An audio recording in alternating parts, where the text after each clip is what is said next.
দিদির ভিডিওটা আমি নিয়ে চলে আসলাম। তো এখানে দিদিকে হচ্ছে বরণ করা হচ্ছে, অনেকে দানপত্র দিচ্ছে। তো বাইরে এসে দেখছি জাইবু চলে এসেছে, বর এসেছে। জাইবু আমাকে মানে দেখো, জাইবুর সাথে এতদিন যে আমার দিদি রিলেশন করেছে, আজকে আমার জাইবুর সাথে প্রথম দেখা। এমনি ফোনে কথা হয়, ভিডিও কলে কথা হয়, আজকে প্রথম দেখা জাইবুর সাথে। তো এখন দিদিকে নিয়ে আসছে, এখন যে নিয়মগুলো আর করা হয় কি সেগুলোই করবে। তো দিদির বিয়েটা বলবো সেরা বিয়ে ছিল, কারণ বড় দিদির বিয়ের টাইমে আমি ছিলাম না, ছোটো দিদির বিয়ের টাইমে অবশ্যই আমাকে থাকতে হবে। এই টাইমে না, মানে আমার টাইমে যখন আমার এরকম টাইমটা হয়, তখন তো আমার ধুকপুক করে বুকটা দুদু করছিল, আর হাত পা পুরো কাঁপছিল, কি আর বলবো। তো এই ফিলিংসটা প্রত্যেকটা মেয়ের একটা সেরা সেরা সত্যিকারে। তো আমি বিয়েতে বেশি ক্লিপ নিতে পারিনি, কিন্তু যতটুকু পেরেছি ততটুকু দিয়ে আমার নিজের ভয়েস দিয়ে আমি তোমাদেরকে ক্লিয়ার করে দিচ্ছি। আর এখানে অনেকে চেনা পরিচয় ছিল, আর এখানে দেখতে পাচ্ছ তোমরা হয়তো অনেকেই চিনবে। দেখতে পাচ্ছ ওই ক্যামেরার পাশে একটা মামা দাঁড়িয়ে আছে, এই মামাটা হচ্ছে আমার বিয়েতে পিঁড়ি ধরেছিল। তোমরা কে কে চেনো আর কে কে দেখেছো। আমার হয়তো এইভাবে বিয়েটা হয়নি, কারণ খুব শখ ছিল, কিন্তু হলো না। কিন্তু তোমাদের ভালোবাসা যদি সত্যি হয়, তাহলে আরেকবার আমরা বিয়ে করতে পারবো, এটা আশা করি। জীবনে যাই করি না কেন, নিজের পছন্দের বিয়ে করে অনেক হ্যাপি আছি, এটা বলবো। যেহেতু কথাই আছে না, বর ভালো হলে শ্বশুর শাশুড়ি ভালো না, শ্বশুর শাশুড়ি ভালো হলে বর ভালো না। আমার লাইফে হচ্ছে বর ভালো, মানে মানে আমার হাজব্যান্ড আমার কাছে সব থেকে সেরা, সত্যিকারে বলছি, মিথ্যা বলতে নেই, আমি সত্যিকার বলছি। আমার হাজব্যান্ড আমার থেকে অনেক মানে অনেক ভালো আমার কাছে, অনেক। যেমন আমার খেয়াল লাগে সব কিছুতেই। কিন্তু আজকে এদের শুভ দৃষ্টি দেখে আমার ওইসব মনে পড়েছে। ওদের যখন পানের পাতা যখন সরালো, তখন আমি কেঁদে দিয়েছি, যে সত্যিকার আমি ভিডিও ক্লিপটা নিইনি, কারণ হচ্ছে তোমরা অন্য কিছু ভাবতে, সেই জন্য। তারপর তো আর বেশি বকবক করবো না, তোমরা এবার পুরো ভিডিওটা দেখো। আমি এখানে সব ডিটেলসে বলে দিয়েছি, এখন কি কি হবে তোমরা তো অনেকেই জানো বাঙালিরা। তো চলো।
দিদিদের মালা বদল কমপ্লিট, এখন চলো কিছুক্ষণ দাঁড়িয়ে নেচে আসি।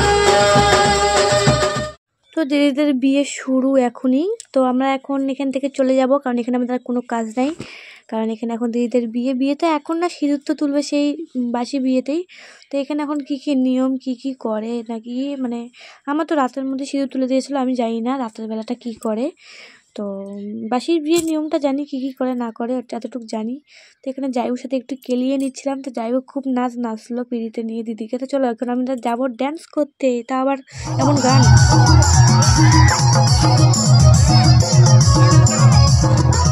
ভিডিওটা এই পর্যন্ত কেমন লাগলো অবশ্যই জানিয়ে যাইও।